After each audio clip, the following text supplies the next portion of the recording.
नमस्कार।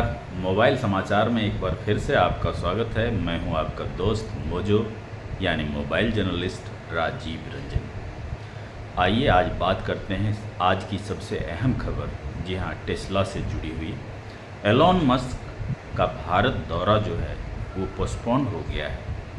वो 21 तारीख को आने वाले थे इलेक्शन से जस्ट पहले, और 22 तारीख को प्रधानमंत्री मोदी जी से मिलने वाले थे और जो भी उनका इन्वेस्टमेंट प्लान वगैरह है उसकी घोषणा करने वाले थे। इलेक्शन से पहले उनका ये दौरा काफ़ी हॉट माना जा रहा था, काफ़ी गर्म था, चर्चा का विषय था कि इन बिटवीन द इलेक्शन अगर एलोन मस्क आते हैं तो उसका फ़ायदा, जो भी उनका अनाउंसमेंट होगा, जो भी वो यहाँ घोषणाएं करेंगे, जो भी निवेश से जुड़ी हुई उनका प्लान होगा, उसका फ़ायदा कहीं ना कहीं बीजेपी को मिलेगी।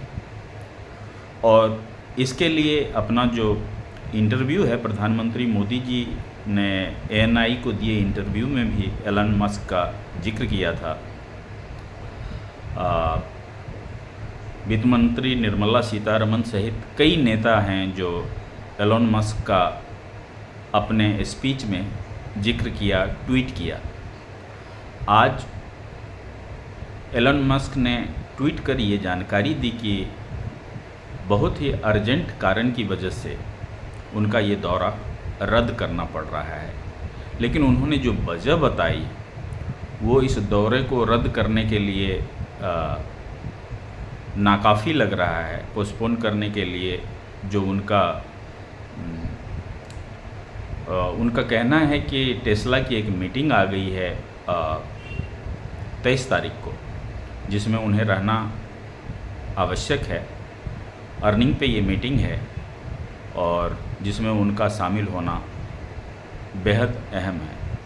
तो अगर 23 को टेस्ला की मीटिंग आ गई तो 24 को वो आ सकते थे, 25 को आ सकते थे, इलेक्शन से पहले कभी भी आ सकते थे। लेकिन उन्होंने संभावित जो टाइम बताई है वो इस साल के आखिर में।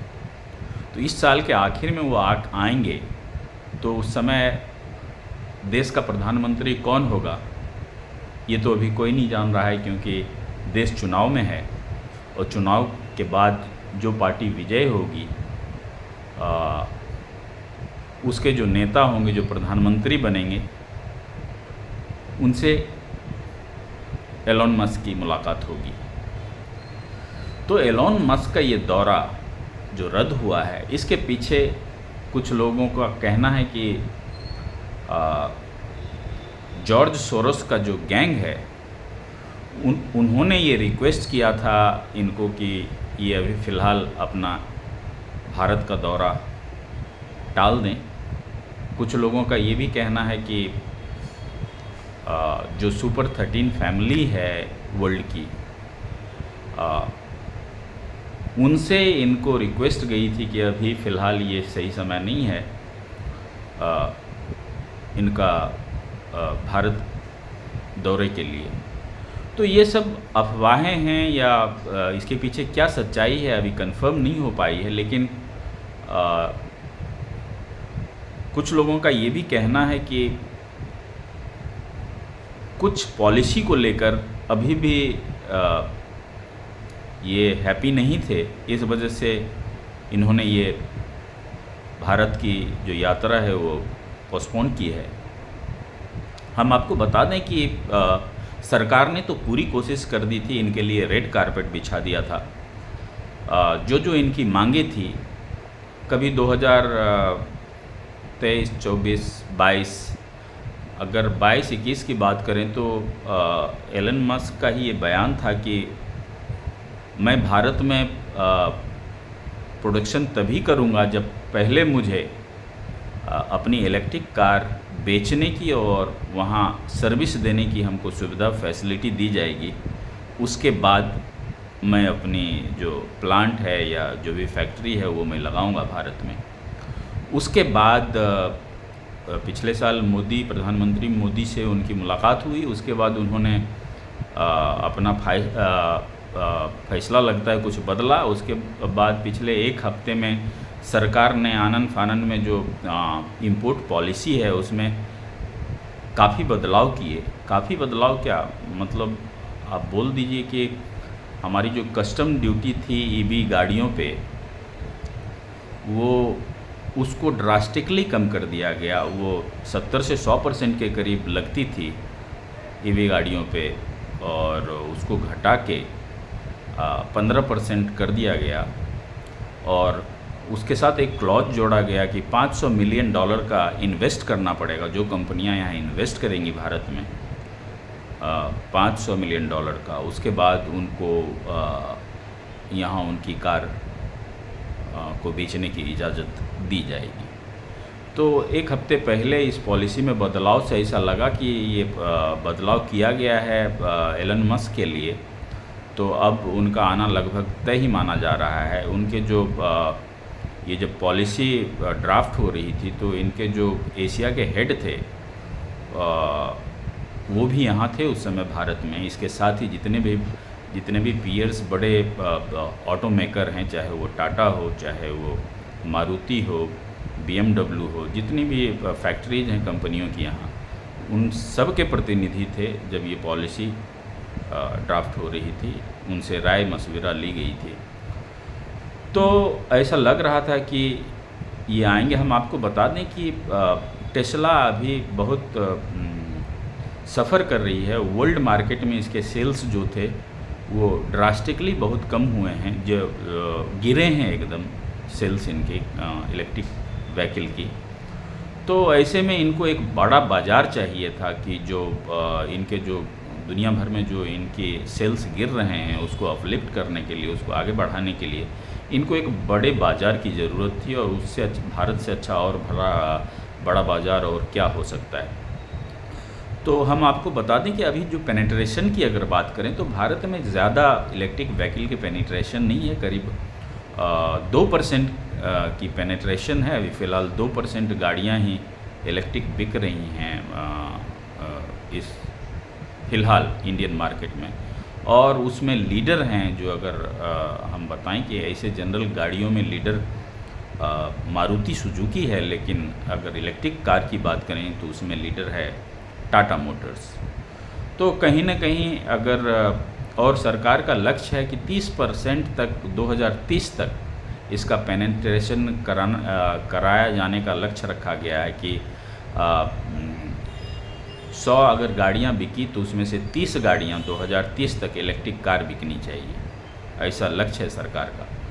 तो अभी ये देखने वाली बात होगी, अगर इनका जो दौरा टला है उनसे कहीं ना कहीं जो फ़ायदे में रहेंगी, जो ऑलरेडी यहाँ इलेक्ट्रिक कार बना रही हैं, बेच रही हैं। सबसे ज़्यादा इनकी ये जो दौरा पोस्टपोन हुआ है उससे टाटा को फ़ायदा होगा, मारुति को फ़ायदा होगा, किया कंपनी है इसको थोड़ा बहुत इससे राहत मिलेगी कुछ समय के लिए। हालांकि इन्होंने रद्द नहीं किया है, ये बोले हैं कि वो साल के आखिर में ये रिज्यूम करेंगे। ये भारत की इनकी पहली यात्रा ये करेंगे। और हम आपको बता दें कि एक दूसरा पेंच है यहाँ स्टारलिंक से जुड़ा हुआ। जैसा कि आपको याद होगा 2021 में इनकी जो कंपनी है टेस्ला की स्टारलिंक की, उन्होंने बुकिंग भी शुरू कर दी थी सैटेलाइट इंटरनेट की। हम आपको बता दें कि लोअर ऑर्बिट में टेस्ला के करीब 4000 सैटेलाइट हैं, जो कि काफ़ी ह्यूज है। 4000 सैटेलाइट आप आसमान में इनके घूम रहे हैं। तो टेस्ला जो रिमोट एरिया है वहाँ सैटेलाइट इंटरनेट देना चाहती है, जहाँ के इंफ्रास्ट्रक्चर नहीं पहुँच पाया है।